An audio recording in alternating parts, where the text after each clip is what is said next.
Good day, sir. Today we'll be presenting about the impacts of COVID-19 on the leisure and hospitality industry in Malaysia.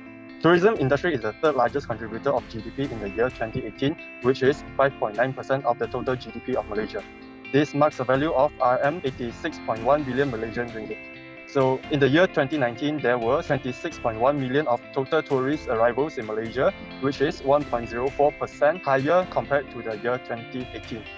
In the tourism industry, the benefit is it will increase the tourism activity and it will create more job opportunities in Malaysia, especially when tourists are spending in Malaysia. Coming off foreign tourists in our country will generate foreign exchange in Malaysia, thus it will increase the exchange currency rate of Malaysian ringgit. Besides, when employment rate is high in Malaysia, people will have higher spending power, which means that they can spend more. This further relates to government to increase the taxation and thus government will have more money for the country development. However, in the year 2020, the MCO have been implemented since 18th of March due to COVID-19. So this caused all interstate and international traveling was stopped in Malaysia. And then tourism sites have plunged to zero economic activities, while the hotel industry and aviation industry have dropped 11% and 60 to 80% respectively. For most of the tourism businesses, they are unable to survive through the MCO because they have insufficient funds in their company.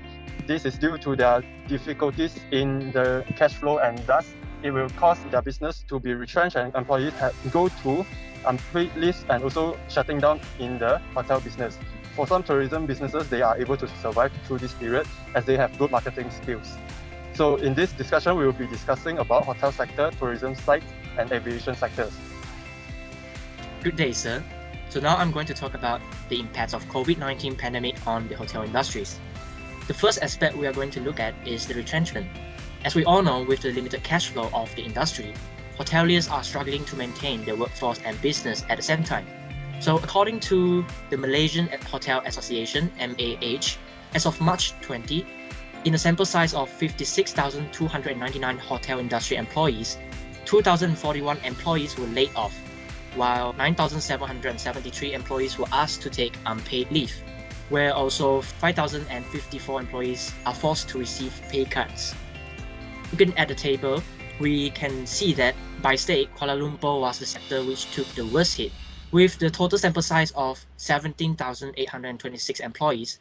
16% of the employees, which is 2,880, were taking pay cuts, while 20% of the employees, which is 3,641 employees, were forced to take unpaid leave, and 542 employees, which is 3% of the total sample size, were laid off. Next, we'll look at the government's initiative to aid the hotel industry. The Malaysian government has implemented an emergency stimulus package in February 2020 that is worth of 4.8 billion US dollars. So the main purpose of this package is to stimulate the economic growth and prompt business to go fully automated and digitized. And in this stimulus package, a total of 480 million ringgit were allocated for the tourism industry. The Malaysian government has also helped the hoteliers by providing tax exemption and deferment to hotels. These sectors are allowed to defer their monthly taxes installment for 6 months, that is from April 1st, 2020. Also starting from the 1st of March until 31st of August, hotel industry are also excused from the service tax. That's all from me, thank you. Hey sir, I'm Elvin. Now I will explain about the hotel closure. According to the survey done by Malaysia Association of Hotel MAH, among the sample size of 4,880 hotel operators, the result in this case is that 35% of the hotel will remain closed until the end of the year, while 15% of the hotels will forced to be closed completely. For example, Jazz Hotel in Penang, Kinta Riverfront Hotel, and Suite in Ipoh are among the hotels that are forced to be closed down, and the others 50% of the hotel operator decides to continue their business. As the MCO restrictions extends further, the hotel operator will bear more expenses, and this indirectly will show a slowdown for the recovery in hotel industry. Now for the revenue loss for hotel industry. Hotel industry will bear a quite big number of loss in room revenue during the MCO restriction period, and at the first phase of MCO, an estimated loss of 500 million in room revenue. At the second phase, an estimated of 570 million in room revenue. and the hotel industry in Malaysia estimated that around 195,000 rooms nights which cost 75 million as cancellation and excluding the cancellation for conference, meetings and events. At last, the total occupancy level dropped from 55% in January to 16% in June. That's all from me. Now, I would like to continue with the second aspect, which is the impact of COVID-19 pandemic on the tourist attraction and activities.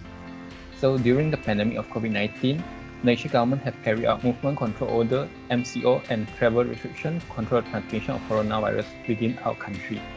Besides, many businesses are not allowed to operate, and this led to a situation caused Malaysians have low income. Thus, the people who spend less for entertainment to save money to maintain their daily expenses. Therefore, it caused a huge impact to most of the tourist attraction and activities in Malaysia. And first of all, those famous tourist attractions are affected by the pandemic of COVID-19. For example, according to the Senior Vice President of Human Resources of Genting Highlands, Genting Highlands has estimated to experience a drop of 6 to 7 million of visitors, which will cause a loss of 1.6 billion in revenue during MCO. Besides, economic outlook of the company remains uncertain because the people still lack of financial ability even after the pandemic of COVID-19. Thus, it will be a challenge for Genting Highlands to recover back to the level of business before MCO. So for the next is ecotourism. Ecotourism is also affected by the pandemic of COVID-19. Since the launch of MCO, there have been zero tourists visiting the nature tourism site, and it also caused the business of the sector related to it, such as accommodation, transportation, decrease. Therefore, this will cause the entrepreneurs to not have enough cash flow to afford their operation costs. During the pandemic of COVID-19, less industry are allowed to operate, so less pollution cost to the environment, so it will lead to a higher growth rate of those flora. This situation will increase awareness of people on it is important to maintain the quality of nature during the pandemic of COVID-19, so that it will enable them to attract more tourists after the MCO have stopped, so that they can recover in a shorter period of time in the future. Next, for the recreational scuba diving industry. This industry is also affected by the pandemic of COVID-19 because it's not essential service, so it has been closed for the second quarter of the year. Thus, this caused decrease in the business, which led to a large amount of employment is needed to be vanished. Although income of recreational scuba diving industry is not only depends on the diving trip and also the training classes, but it also depends on selling diving equipment. However, during the MCO, no one will buy for the diving equipment because they are unable to go for diving.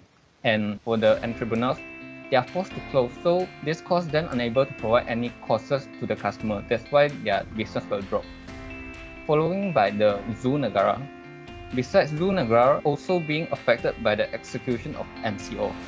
During MCO, the absence of visitors had brought no income to the zoo, but they still need to afford the expenses such as food, medication, maintenance fee, as well as the salary for their workers. Therefore, the zoo is forced to use the emergency fund that available to maintain their operation for 3 months only. Fortunately, the authorities have come out with a strategy to request the donation from the public and provide tickets for the donor to visit the zoo post-MCO. They'll eventually recover the visitor flow in the zoo right after MCO. Thus, this strategy has collected around 2 million for the zoo. Next, followed by the authentic tourist attraction. So for the authentic tourist attractions such as Jonker Street in Malacca are also affected. During the pandemic of COVID-19, travel restriction is implemented, caused a drop in flow of customer and a loss in their business. As a result, though entrepreneurs does not have enough income to sustain their rental as well as the salary for their employee, because the business that operate at those authentic tourist attractions are usually small-sized enterprise which lack of financial resource.